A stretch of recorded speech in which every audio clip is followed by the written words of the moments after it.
ഇവിടെ മുസ്ലിങ്ങളെ കേട്ടത്തില്ല, വെള്ളവസ്ത്രം ധരിക്കുന്ന കുഞ്ഞുങ്ങളെ ഞാൻ അനുവദിക്കത്തില്ല, വെള്ളിയാഴ്ച വരുന്നില്ലെങ്കിൽ ഇവരെ ഞാൻ അഡ്മിഷൻ കൊടുക്കത്തില്ല എന്ന് ഇവർ അവിടെ നിന്ന് പരസ്യമായിട്ട് ഇവരെ ആക്ഷേപിച്ച് വിടുകയാണ് ചെയ്തത്. ഈ രക്ഷാകർത്താക്കൾ എന്നിട്ട് പറഞ്ഞു ഞങ്ങൾ എല്ലാ ദിവസവും വരാം, എല്ലാ ദിവസവും ടീച്ചർ അഡ്മിഷൻ എടുക്ക്. ഈ ടീച്ചർ അതും കേട്ടില്ല. സ്കൂളിൽ അഡ്മിഷൻ നിഷേധിക്കുന്നതായി പരാതി. കൊല്ലം ശാസ്താംകോട്ടയിലെ ഡോക്ടർ സി.ടി. ഈപ്പൻ മെമ്മോറിയൽ റെസിഡൻഷ്യൽ എച്ച്.എസിലെ പ്രധാന അധ്യാപികയ്ക്കെതിരെയാണ് പരാതി. ഒരു മതവിഭാഗത്തിലെ കുട്ടികൾക്ക് മാത്രം അഡ്മിഷൻ നൽകുന്നില്ല എന്നാണ് പരാതി വരുന്നത്.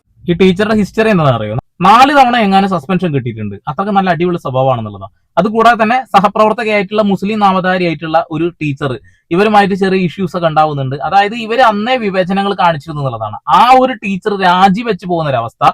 പിന്നെ ഈ 35 ദർസ് പഠിക്കുന്ന കുട്ടികൾക്ക് സ്കൂളിൽ അവർ അഡ്മിഷൻ കൊടുക്കുന്നില്ല. അത് ചോദ്യം ചെയ്ത ടീച്ചറുടെ കൈവിരൽ കടിച്ചു മുറിച്ചു എന്നുള്ളതാണ് അടുത്തത്. വല്ലാത്ത അവസ്ഥ തന്നെ. ഇതൊന്നും കൂടാതെ ഒരു അധ്യാപിക അവർ ജീവൻ ഒടുക്കാൻ പോലും ശ്രമിച്ചു എന്നുള്ളതാണ്. നമുക്ക് ആ വാർത്തയിലേക്ക് കടക്കാം. ഇന്ത്യ എന്ന മഹാരാജ്യത്ത് പലയിടങ്ങളിലും ന്യൂനപക്ഷങ്ങൾക്കെതിരെയായിട്ടുള്ള ഇത്തരം അതിക്രമങ്ങൾ നമ്മൾ നിരന്തരം ചൂണ്ടിക്കാണിക്കാറുണ്ട്. കേരളത്തിലും അത് എത്തിയിരിക്കുന്നു എന്നുള്ളതാണ്. ദർസ് പഠിക്കുന്ന കുട്ടികളായതുകൊണ്ട്, മുസ്ലിങ്ങളായതുകൊണ്ട് അവർക്ക് പ്രവേശനമില്ല എന്നാ പറയുന്നത്. നമുക്ക് ആ വാർത്തയിലേക്ക് കടക്കാം. വെള്ള വസ്ത്രവും തലപ്പാവും ധരിച്ച വിദ്യാർത്ഥികൾക്ക് അഡ്മിഷൻ നൽകില്ലെന്ന് പ്രധാന അധ്യാപിക പറഞ്ഞുവെന്നാണ് രക്ഷിതാക്കളുടെ പരാതി. 32ഓളം വിദ്യാർത്ഥികൾക്ക് അഡ്മിഷൻ നിഷേധിക്കപ്പെട്ടു. അധ്യാപകരും PTA ഭാരവാഹികളും ആവശ്യപ്പെട്ടിട്ടും കുട്ടികൾക്ക് പ്രവേശനം നൽകുന്നില്ല. മാനേജ്മെന്റിലും DOയ്ക്കും പരാതി നൽകിയിട്ടും നടപടി ഉണ്ടായില്ലെന്ന ആക്ഷേപവുമുണ്ട്. ഇവർക്ക് ഇവിടെ അഡ്മിഷൻ കൊടുക്കാതിരിക്കാൻ യാതൊരു നടപടിയില്ല, നിലവിൽ നിയമമില്ല. TC ട്രാൻസ്ഫർ ആയാലും അവർക്ക് അഡ്മിഷൻ കൊടുക്കണം. പക്ഷേ ഇവർ ചെയ്തതെന്ന് പറഞ്ഞാൽ ഒരു പ്രത്യേക സമുദായത്തിൽപ്പെട്ട കുറച്ച് കുട്ടികളായതുകൊണ്ട് അവർക്ക് അഡ്മിഷൻ നിഷേധിക്കുകയാണ് ചെയ്തത്. ഇന്ന് മറ്റ് അധ്യാപകരും പ്രധാന അധ്യാപികയ്ക്കെതിരെ വിമർശനം ഉന്നയിച്ച് രംഗത്തെത്തി. വിദ്യാർത്ഥികൾ കുറഞ്ഞതോടെ സ്കൂളിലെ പാർട്ട് ടൈം അധ്യാപകരുടെ ജോലി നഷ്ടമാകും. പ്രധാന അധ്യാപിക മുൻപും സമാന രീതിയിൽ പെരുമാറിയിട്ടുണ്ടെന്നും മറ്റ് അധ്യാപകർ പറയുന്നു. അതേസമയം ഉയരുന്നത് വാസ്തവ വിരുദ്ധമായ ആരോപണമെന്ന് പ്രധാന അധ്യാപിക പ്രതികരിച്ചു. തസ്തിക നിലനിർത്താൻ വ്യാജ TC പ്രോത്സാഹിപ്പിക്കുന്ന നടപടി ചില അധ്യാപകരുടെ ഭാഗത്തു നിന്ന് ഉണ്ടാകുന്നുണ്ടെന്നും അത് അംഗീകരിക്കാൻ കഴിയില്ലെന്നും പ്രധാന അധ്യാപിക അറിയിച്ചു. സർക്കാർ നിയമങ്ങൾ പാലിച്ചുകൊണ്ട് അഡ്മിഷൻ എടുക്കാനായിട്ട് ബന്ധപ്പെട്ട രേഖകളും എല്ലാം സമർപ്പിച്ച എല്ലാ കുട്ടികൾക്കും രക്ഷാകർത്താക്കളോടൊപ്പം വന്ന എല്ലാ കുട്ടികൾക്കും കൂടെ അഡ്മിഷൻ നൽകിയിട്ടുണ്ട്. സംഭവത്തിൽ ഇന്ന് വിദ്യാർത്ഥി സംഘടനകളും സ്കൂളിൽ പ്രതിഷേധം സംഘടിപ്പിച്ചു. മലയാളി വാർത്തയാണ് ആദ്യം ഇത് പുറത്തുവിടുന്നത്. പക്ഷെ ആ പുറത്തുവിട്ട വാർത്തയുടെ കുറച്ച് ഫ്രണ്ടേജ് മാത്രം എടുത്തിട്ടാണ് പല ആളുകൾ റിയാക്ട് ചെയ്തിട്ടുള്ളത്. പക്ഷെ അതിലേക്ക് ഇറങ്ങി ചെന്നാൽ കൃത്യമായിട്ട് കേൾക്കാൻ കഴിയുന്ന ഒരു കാര്യമുണ്ട്. ആ അധ്യാപികയെ വെള്ള പൂശുന്നത് പോലെയാണ് ആ വാർത്തയിൽ കാണുന്നത്. ഈ വിദ്യാർത്ഥികൾ ദർസിലാണ് പഠിക്കുന്നത്, അവർ ദർസിലായിരിക്കും, ഇവിടെ അഡ്മിഷൻ മാത്രം എടുക്കും, അതേപോലെ തന്നെ പരീക്ഷയ്ക്ക് മാത്രം വരും. അങ്ങനെയുള്ള വിദ്യാർത്ഥികൾക്ക് ഒരിക്കലും അഡ്മിഷൻ കൊടുക്കാൻ കഴിയില്ല.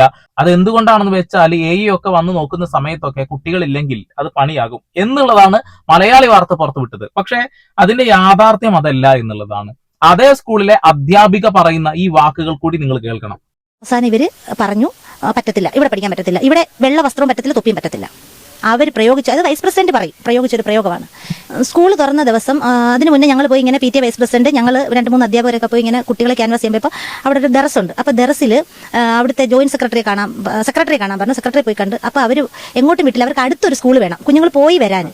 അപ്പോൾ ടീച്ചർ എന്തായാലും കാര്യമായി, പ്ലസ് ടു വരെയുള്ള സ്കൂളാണല്ലോ. അപ്പോൾ ഞാൻ ചോദിച്ചു നിങ്ങൾ എന്നും വരുമോ എന്ന് വരുന്ന കുട്ടി, എനിക്കത് ചോദിക്കാൻ റൈറ്റ്സ് ഇല്ല. പക്ഷേ ഞാൻ ചോദിച്ചെന്ന് അപ്പോൾ പറഞ്ഞ് ടീച്ചറെ ഞങ്ങൾ വെള്ളിയാഴ്ച ചിലപ്പോൾ ഇതായിട്ട് ഞങ്ങൾ കുഴപ്പമില്ല, കണ്ടിന്യൂസ് ആയിട്ട് മുടങ്ങരുത് എന്ന് പറഞ്ഞിട്ട് ഈ കുഞ്ഞുങ്ങളെ ഏർപ്പാട് ചെയ്ത് അവർ തന്നെ ആ ചുറ്റുപാടൊന്നും അല്ലാത്ത കുറേ കുഞ്ഞുങ്ങളെ, ഈ ദർസിലല്ലാത്ത കുറേ കുഞ്ഞുങ്ങളെ, ഒരു 8-9 കുഞ്ഞുങ്ങളെയോളം ഒക്കെ ചെയ്തു. എന്നിട്ട് ഇത് 26-27 ഡേറ്റിലാണ്. അതുവരെയും അപ്പം അൺഎക്കണോമിക് ആവുകയാണ് ഈ സ്കൂൾ. ജൂലൈ മാസം ഈ ഇതനുസരിച്ച് സ്ട്രെങ്ത് പോവുകയാണെങ്കിൽ ഞങ്ങളുടെ സ്കൂൾ ഞങ്ങൾക്ക് നഷ്ടപ്പെടുക. ഞാൻ പഠിച്ച സ്കൂളാണ്, എൻ്റെ സഹോദരങ്ങൾ പഠിച്ച, എൻ്റെ അച്ഛനും അമ്മയും പഠിച്ച സ്കൂളാണ്. പിന്നെ എൻ്റെ ഒരു മാനേജ്മെന്റിനെ സംബന്ധിച്ച് സാധാരണ ഒരു മാനേജ്മെന്റ് സ്കൂളിൽ ഉണ്ടാകുന്ന യാതൊരു മാനസിക സമ്മർദ്ദങ്ങളും നമുക്കുണ്ടാവാറില്ല. അങ്ങനത്തെ ഒരു ബുദ്ധിമുട്ടുകൾ നമ്മൾ അവർ ബുദ്ധിമുട്ടി. ടീച്ചറാണോ ഈ ടീച്ചറിന്റെ തീരുമാനമാണോ അതായത് HM ആണോ അഡ്മിഷൻ കൊടുക്കില്ല എന്നുള്ള ഒറ്റ തീരുമാനം? HM മാത്രമാണ് പറഞ്ഞത്. മാനേജ്മെന്റിൽ ഒരു മനുഷ്യർ പോലും ഇവിടെ അഡ്മിഷൻ കൊടുക്കില്ല. അവർക്ക് ഇവിടെ ജാതിയോ മതമൊന്നുമില്ല. അങ്ങനെയാണ് ഞാനൊരു ഹിന്ദു, എനിക്ക് ഇവിടെ ജോലി തരത്തില്ലല്ലോ മാനേജർ. മാനേജ്മെന്റിന് യാതൊരു പ്രശ്നമില്ലാത്ത വിഷയത്തില് എന്തിനാണ് HM ഇത്രക്ക് പ്രശ്നം എന്നാണ് എനിക്ക് മനസ്സിലാവാത്തത്. അവരുടെ മനസ്സിനകത്ത് അത്രമാത്രം ജീർണിച്ച ചിന്താഗതിയായിരിക്കും. ഇവരൊക്കെ എങ്ങനെയുള്ള അധ്യാപികയായി മാറിയത് എനിക്ക് പിടുത്തം കിട്ടുന്നില്ല കേട്ടോ. മുസ്ലിങ്ങളോട് എന്തിനാണ് ഇത്ര വിരോധം? മുസ്ലിമായ ഒരു ടീച്ചർ അവിടെ നിന്ന് രാജിവെച്ചു പോകുന്നു. 35 കുട്ടികൾക്ക് പഠിക്കാനുള്ള അവസരം നിഷേധിക്കുന്നു. കേരളത്തിന്റെ ബഹുമാനപ്പെട്ട വിദ്യാഭ്യാസ മന്ത്രി ഈ വിഷയത്തിൽ ഇടപെടൽ നടത്തുക തന്നെ വേണം. ഇവരൊക്കെ പിരിച്ചുവിടണമെന്നാണ് പറയാനുള്ളത്. അതേപോലെ മാനേജ്മെന്റും എടുക്കുന്ന തീരുമാനം ഇവരെ ഒഴിവാക്ക്. എന്തിനാണ് ഇങ്ങനെ ചിന്താഗതിയുള്ള ആളുകളൊക്കെ കുറെ എണ്ണുണ്ട്. ശശികല മേഡം ടീച്ചറാണെന്നാ പറയുന്നത്. എമ്മാതിരി വിഷ പറയുന്നത്. ഇത് അതിന്റെ അനുജത്തിയോ അല്ലെങ്കിൽ ചേച്ചിയായിട്ട് വരും തോന്നുന്നു. ആ വെള്ളിയും ഇട്ട കുട്ടികളെ കണ്ടപ്പോ ഇതിന് കലി തോന്നിയത്ര കലി. ഷെടാ എന്തുവാടേ ഇത്? തീർന്നില്ല, ബാക്കിയും കൂടിയും കേൾക്കാം. എനിക്ക് തരത്തില്ലല്ലോ. അപ്പോൾ അങ്ങനെ ഒരു വിവേചനമേ ഇവിടെ ഇല്ല. എല്ലാവരോടും അവരാ സമീപനം.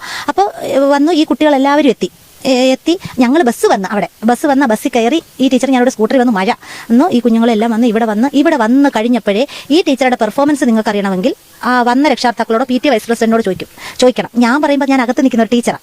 അപ്പോൾ വന്നിട്ട് ഇവിടെ എല്ലാം നടന്ന് ബഹളം വെച്ച് എന്തൊക്കെയോ അങ്ങ് അലയ്ക്കുക. ഇത് കഴിഞ്ഞ് സ്റ്റേജിൽ കയറി ഇവിടുത്തെ മാനേജ്മെന്റ് പ്രതിനിധി, ലോക്കൽ മാനേജർ അച്ഛനാണ് മെഴുകുതിരി കൊടുത്ത് ഈ കുഞ്ഞുങ്ങളെല്ലാം വരവേറ്റ്. ഞാനിവിടെ ആ സ്കൂൾ ബസ് ഞങ്ങൾ വരുമ്പോൾ അതിനകത്ത് വിരലിലെണ്ണാവുന്ന കുഞ്ഞുങ്ങളെ ഉണ്ടായിരുന്നുള്ളൂ. ഈ കുഞ്ഞുങ്ങൾ എത്തിയപ്പോൾ അതൊരു മനോഹരമായി, അതങ്ങ് നല്ല ഹാളൊക്കെ നിറഞ്ഞ് നല്ല ഭംഗിയായി. അത് കഴിഞ്ഞിട്ട് അഡ്മിഷൻ എടുക്കാനായിട്ട് ഞാൻ ചെന്ന് പറഞ്ഞു, ടീച്ചറെ അഡ്മിഷൻ എടുക്കണ്ടേ, എനിക്കിപ്പോൾ സൗകര്യം ഇച്ചിരി കഴിയും. അങ്ങ് പോയി PT വൈസ് പ്രസിഡന്റ് എന്ന് പറഞ്ഞു, ഈ കുഞ്ഞുങ്ങളെ ബുദ്ധിമുട്ടിക്കല്ലേ. കുഞ്ഞുങ്ങൾ രാവിലെ വന്നേൽ പറഞ്ഞു വന്നിരുന്നിട്ട് പറഞ്ഞു ഒരു കാര്യം എല്ലാം കൂടെ കൊണ്ടുവരാൻ പറഞ്ഞു. അപ്പോൾ ഫോം ഫില്ല് ചെയ്ത് നമുക്കറിയാലോ, നിങ്ങൾക്കറിയാലോ, സാധാരണ ഓൺലൈനിൽ വന്ന എല്ലാ സ്കൂൾ അഡ്മിറ്റ് ചെയ്യും. ഇവിടുത്തെ ടീച്ചർക്ക് ഹാർഡ് കോപ്പി വേണം. ഞാൻ അത് അവരോട് പറഞ്ഞ് ഹാർഡ് കോപ്പി എല്ലാവരും കൊണ്ടുവന്ന് TC hard copy, Aadhaar, birth certificate, അപേക്ഷാ ഫോം, ഇത്രയും സംഭവമായിട്ട് അവരിവിടെ വന്നു. 2 ആണുങ്ങൾ, അതിനകത്ത് ഒരാളെയാണ് സാർ ഇപ്പോൾ വിളിച്ചത്. അകത്തോട്ട് കയറി. ലോകത്തൊരു സ്കൂളിലും നടക്കാത്ത തരത്തിലുള്ള ബഹളം. അപ്പോഴത്തേക്ക് അച്ഛനങ്ങ് പോയായിരുന്നു, ഉദ്ഘാടനം ചെയ്തത്. അദ്ദേഹത്തിന് വേറെ കാര്യമുണ്ടല്ലോ. പറ്റത്തില്ല, നടക്കത്തില്ല. അപ്പോൾ ഇവർ തിരിച്ചിറങ്ങി വന്നു. ടീച്ചറെ ഞങ്ങൾക്ക് ഇവർക്ക് പറ്റത്തില്ലെന്നാണ് പറഞ്ഞു. ഞാൻ പറഞ്ഞു ഒന്ന് ക്ഷമിക്ക്, ഞങ്ങളൊന്ന് സംസാരിക്കട്ടെ. PT വൈസ് പ്രസിഡന്റ് സംസാരിച്ചു. സാറേ എനിക്കത് പറഞ്ഞറിയിക്കാൻ പറ്റത്തില്ല. എന്തുവായിരുന്നു ഇവിടെ നടന്ന കാര്യങ്ങൾ ഇവിടുന്ന് അങ്ങേയറ്റം വരെ നടക്കും, അവിടെ നിന്ന് ഇങ്ങേയറ്റം വരെ നടക്കും. അലച്ചോണ്ട് വെച്ചാൽ ഭീകരമായിട്ട് എൻ്റെ കുഞ്ഞുങ്ങളെ ഇറക്കാം. കുഞ്ഞുങ്ങൾ കണ്ടോണ്ടിരിക്കുക ഈ കാര്യങ്ങൾ മുഴുവൻ. അവസാനം ഇവർ പറഞ്ഞു പറ്റത്തില്ല, ഇവിടെ പഠിക്കാൻ പറ്റത്തില്ല, ഇവിടെ വെള്ള വസ്ത്രവും പറ്റത്തില്ല, തൊപ്പിയും പറ്റത്തില്ല. അവർ അത് വൈസ് പ്രസിഡന്റ് പ്രയോഗിച്ചൊരു പ്രയോഗമാണ്. ഈ വിഷയത്തിൽ എല്ലാ സ്റ്റുഡന്റ് സംഘടനകളും ഒരു രാഷ്ട്രീയം നോക്കണ്ട, എല്ലാവരും ഒരുപോലെ ഇടപെട്ടു എന്നുള്ളതാണ്. അതിന് നമ്മളൊരു കൈ അടിക്കുക തന്നെ വേണം. അങ്ങനെ തന്നെയാണ് പ്രതികരിക്കേണ്ടത് എന്നുള്ളതാണ്. മുസ്ലിങ്ങളായതുകൊണ്ട് മാത്രം സ്കൂളിൽ കയറണ്ട എന്ന് പറയുന്നു. അതേപോലെ തന്നെ ഇതുമായി ബന്ധപ്പെട്ടുള്ള വാർത്തകൾക്കടിയിൽ ഇതൊരു ക്രിസ്ത്യൻ മാനേജ്മെന്റ് സ്കൂളാണ്. അപ്പൊ അവരുടെ നിയമങ്ങൾക്ക് അനുസൃതമായിട്ട് വേണമെങ്കിൽ പോയാൽ മതി, നിങ്ങൾ മറ്റുള്ള സ്കൂളുകൾ കണ്ടെത്തൂ എന്നൊക്കെ ചില സംഘികളൊക്കെ വന്ന് കമന്റ് ഇടുന്നടേ. എടാ നിന്നോട് കാര്യം പറയട്ടെ, മാനേജ്മെന്റിന് വിഷയമല്ല, അവിടെ ആര് പഠിച്ചാലും കുഴപ്പമില്ല, വിദ്യാഭ്യാസമാണ് നേടുന്നത്. അതിൽ നിങ്ങൾ എന്തിനാ കുരുപൊട്ടെന്ന് മനസ്സിലാവുന്നില്ല. അതേ അധ്യാപികയുടെ സെയിം മനോഭാവമുള്ള ഒരുപാട് ആളുകൾ ഉണ്ട് എന്നുള്ളതാണ്. മുസ്ലിങ്ങളുടെ സ്കൂളിൽ പഠിക്കട്ടെ. എന്തുവാടാ ഇത്? ആ ടീച്ചറുടെ വാക്കുകൾ കേട്ടില്ലേ നിങ്ങൾ? കുഞ്ഞുങ്ങൾ എന്റെ കുഞ്ഞുങ്ങൾ എന്നാ പറയുന്നത്. ഇതിൽ ആ കുട്ടികൾ രാവിലെ അത്ര നേരത്തെ വന്നിട്ടും ആ ടീച്ചർ അവിടെ വന്നത് 9:45 കേൾക്കണം. സ്കൂൾ തുറക്കുന്ന ദിവസം 9:45 പ്രധാന അധ്യാപിക സ്കൂളിലേക്ക് കയറി വരുന്നത്. അതൊന്നും കൂടാതെ ഇവരെ രാവിലെ മുതൽ ഉച്ച വരെ അവിടെ നിർത്തിയിട്ടും ഭക്ഷണം പോലും ആ കുട്ടികൾക്ക് അവിടെ വെച്ചു കൊടുത്തില്ല എന്നുള്ളതാണ്. ഒന്ന് ആലോചിച്ച് നോക്കിയേ. ആ കുഞ്ഞുങ്ങൾക്ക് ഭക്ഷണം കൊടുക്കാതെ അവിടെ ഇരുത്തിയിട്ടുണ്ടെങ്കിൽ ആ പ്രധാന അധ്യാപിക വിഷം തുപ്പി നടക്കുന്ന വിഷകലയേക്കാൾ ടോപ്പാണ് എന്ന കാര്യത്തിൽ തർക്കമൊന്നും വേണ്ട. ഇനി നിങ്ങൾ ആ ടീച്ചറുടെ യഥാർത്ഥ സ്വഭാവം എന്താണെന്ന് കേൾക്കണ, ഒന്ന് കേട്ടോക്കി. നിങ്ങളടുത്ത് ഞങ്ങൾ എങ്ങനെ ടീച്ചറെ വിളിക്കും? സസ്പെൻഷനിൽ പോയത് എന്തിനായിരുന്നു? 4 പ്രാവശ്യം സസ്പെൻഷനിൽ പോയത് എന്തിനായിരുന്നു? നിങ്ങൾ നിങ്ങളുടെ ജോലി ചെയ്യാത്തോണ്ടല്ലേ? ആണോ? നിങ്ങൾക്ക് ഒരു പ്രത്യേകമായ ഒരു സമുദായത്തിലുള്ള കുട്ടികളോട് പ്രശ്നമുള്ളത് കൊണ്ട് നിങ്ങളെ ഇവിടെ ആക്കി. ഇവിടെ ഞങ്ങളെല്ലാം എല്ലാവരും എല്ലാ ജാതിയിലുള്ളവരും സന്തോഷമായിട്ട് ജീവിക്കുന്ന സ്ഥലമാണ്. നിങ്ങളുടെ ഏത് സ്ഥലമാണെന്ന് എനിക്കറിയത്തില്ല. ഞങ്ങളെല്ലാം ഇവിടെ ജാതി മുതലിലാണ് ജീവിക്കുന്നത്. അതിനിടയ്ക്ക് ഇവിടെ ഇത്രയും വർഷമായിട്ട് എത്ര വർഷം കൊണ്ട് പഴക്കമുള്ള സ്കൂളായത്? ഇത്രയും വർഷമായിട്ട് ഇവിടെ ഞങ്ങൾക്ക് വന്ന് ഒരു അധ്യാപകരെടുത്തോ ഇവിടുത്തെ ഒരു വിദ്യാർത്ഥികളുടെ അടുത്തോ ഞങ്ങൾക്ക് ഇങ്ങനെ ഒരു കാര്യം സംസാരിക്കേണ്ട അവസരം വന്നിട്ടില്ല ഇതുവരെ. നിങ്ങളൊരൊറ്റ ഒരാള്. ഇതിനു മുമ്പ് ഇതുവരെ സംഭവങ്ങളൊക്കെ ഉണ്ടായിട്ടുണ്ട്. ഇങ്ങനെ ഒരു വിഷയം വന്നത് പുറത്തു വന്നതുകൊണ്ടാണ് നിങ്ങളുടെ ബാക്കിയുള്ള കാര്യങ്ങൾ ഞങ്ങൾ അറിഞ്ഞത്. നിങ്ങൾ കാരണം ഇവിടുത്തെ ഒരു ടീച്ചർ രാജിവെച്ച് പോയില്ലേ? നിങ്ങൾക്ക് എന്തെങ്കിലും പറയാനുണ്ടോ? ഒരു സമുദായത്തിൽപ്പെട്ട ഒരു ടീച്ചർ രാജിവെച്ച് പോയില്ലേ? ഇത്രയും കുട്ടികൾ ഈ സ്ട്രെങ്ത് ഇല്ലാത്ത ഈ സ്കൂളിൽ 10-38 പിള്ളേർ പഠിക്കാൻ വന്നിട്ട് അവരെ അഡ്മിഷൻ ഒരു സമുദായത്തിന്റെ പേരിൽ അവരെ മാറ്റി നിർത്തിയ ശരിയായിട്ടുള്ള നടപടിയാണ്. നിങ്ങൾ പറയുന്നത് നിയമപരമായിട്ടൊന്നും ചെയ്തിട്ടില്ല, തെറ്റൊന്നും ചെയ്തിട്ടില്ല. റീസൺ ഒന്ന് പറ. ഇതാ ഇന്ന കാരണത്താലാണ് ഞാൻ കൊടുക്കാത്തത് അഡ്മിഷൻ. റീസൺ അത് പറയാ, ഇത്ര പാടെന്തുവാ? ആ റീസൺ പോലും പറയില്ല. ഇനി അതിനല്ല ടീച്ചറിന്റെ കാരണം എന്താ? വെള്ളം ഇട്ട് വന്നതാണ് അവരുടെ പ്രശ്നം എന്ന് പറയുന്നത്. അത് അവർ തല തൊപ്പിയിരിക്കുന്നതോ? അല്ല, എന്തോ പ്രശ്നം എന്തോ ടീച്ചറിന്റെ?